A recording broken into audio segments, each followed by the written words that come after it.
നിസാർ കറി വേൾഡിലേക്ക് സ്വാഗതം. ഇന്ന് നോമ്പ് തുറക്കാനായിട്ട് ഈസി ആയിട്ട് ഉണ്ടാക്കാൻ പറ്റിയ സ്നാക്സ് ബട്ടർഫ്ലൈ ചിക്കൻ സ്നാക്സ്. അത് റെഡിയാക്കി എടുക്കാനായി 200 ഗ്രാം ചിക്കൻ എടുത്തിട്ടുണ്ട്. ബോൺലെസ് ചിക്കനാണ് എടുത്തിരിക്കുന്നത്. ഇത് നല്ലതുപോലെ കഴുകി ക്യൂബ്സ് ആക്കി കട്ട് ചെയ്തെടുക്കുക ഇതുപോലെ. ഇനി ഇതിലേക്ക് 1 ടീസ്പൂൺ ഇഞ്ചി വെളുത്തുള്ളി പേസ്റ്റ്, 1 ടീസ്പൂൺ തൈര്, 1 teaspoon Kashmiri red chilli powder, 1 teaspoon pepper powder, 1/4 teaspoon garam masala, 1/2 teaspoon crushed chilli, ആവശ്യത്തിന് ഉപ്പ്, 1/2 ലെമൺ ജ്യൂസ് എല്ലാം കൂടി നല്ലതുപോലെ മിക്സ് ചെയ്ത് ഒരു 10 മിനിറ്റ് റെസ്റ്റ് ചെയ്യാനായിട്ട് മാറ്റി വയ്ക്കാം.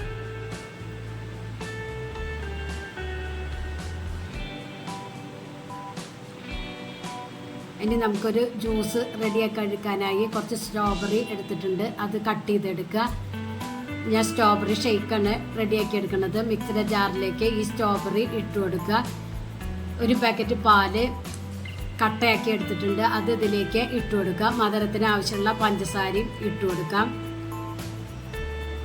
4 ഈത്തപ്പഴം എടുത്തിട്ടുണ്ട്. അതും ഇതിലേക്ക് ഇട്ട് കൊടുക്കുക. എന്നിട്ട് നല്ലതുപോലെ ബ്ലെൻഡ് ചെയ്തെടുക്കുക. ഇപ്പോൾ ഇത് ബ്ലെൻഡ് ചെയ്തെടുത്തിട്ടുണ്ട്. ഇത് സർവിങ് ഗ്ലാസ്സിലേക്ക് ഒഴിച്ചു കൊടുക്കാം. ഇപ്പോൾ നമ്മുടെ ഷേക്ക് റെഡിയായി.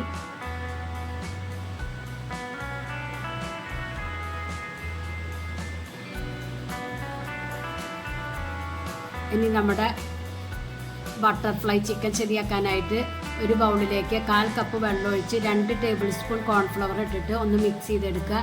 ഇനി ഇതുപോലെ ഒരു ഉരുളൻകിഴങ്ങ് എടുത്ത് തൊലി ചെത്തി നല്ലതുപോലെ വാഷ് ചെയ്തതിന് ശേഷം ഇതുപോലെ റൗണ്ടിൽ കട്ട് ചെയ്തെടുക്കുക. നല്ല നൈസായിട്ട് വേണം കട്ട് ചെയ്തെടുക്കാൻ. ഇതുപോലെ ഈ കട്ട് ചെയ്തത് ഈ കോൺഫ്ലവറിൻ്റെ മിക്സിലേക്ക് ഇട്ട് കൊടുക്കുക. എന്നിട്ടൊന്ന് ഇളക്കി കൊടുക്കുക.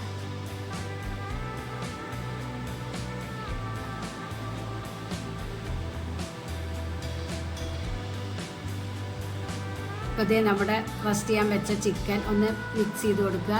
ഇനി വേണ്ടത് ഒരു ടൂത്ത് പിക്കാണ്. ഇതുപോലത്തെ ഈ കട്ട് ചെയ്ത് വെച്ച ഉരുളൻകിഴങ്ങ് എടുത്ത് അതിൻ്റെ നടുവിലായിട്ട് ഓരോ ചിക്കൻ പീസ് വെച്ച് കൊടുക്കുക. എന്നിട്ട് മടക്കി ടൂത്ത് പിക്ക് കൊണ്ട് ഒന്ന് കുത്തി വെച്ച് കൊടുക്കുക.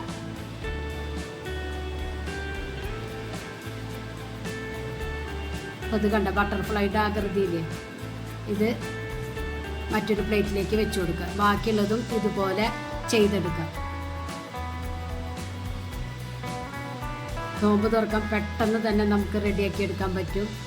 അടിപൊളി ടേസ്റ്റാണ്. ഇപ്പോൾ ഇത് മുഴുവനും ഞാൻ ചെയ്തെടുത്തിട്ടുണ്ട്.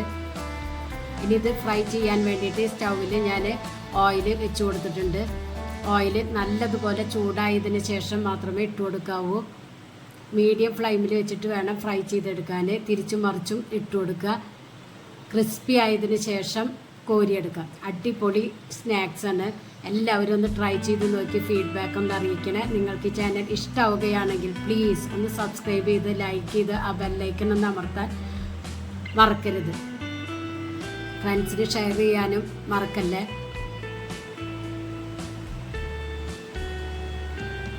ഇപ്പോൾ ഇത് മുഴുവനും ഞാൻ ചെയ്തെടുത്തിട്ടുണ്ട്. ഇപ്പോൾ ഇത് നമ്മുടെ ഇന്നത്തെ നോമ്പ് തുറയ്ക്ക് ഞാൻ ബട്ടൂരിയാണ് ഉണ്ടാക്കിയിരിക്കുന്നത്. ചന്ന മസാല, കുറച്ച് ഫ്രഞ്ച് ഫ്രൈസും റെഡിയാക്കി എടുത്തിട്ടുണ്ട്. അപ്പോൾ നോമ്പ് തുറക്കാനുള്ള സമയമായി. അപ്പോൾ നോമ്പ് തുറക്കട്ടെ. Thank you.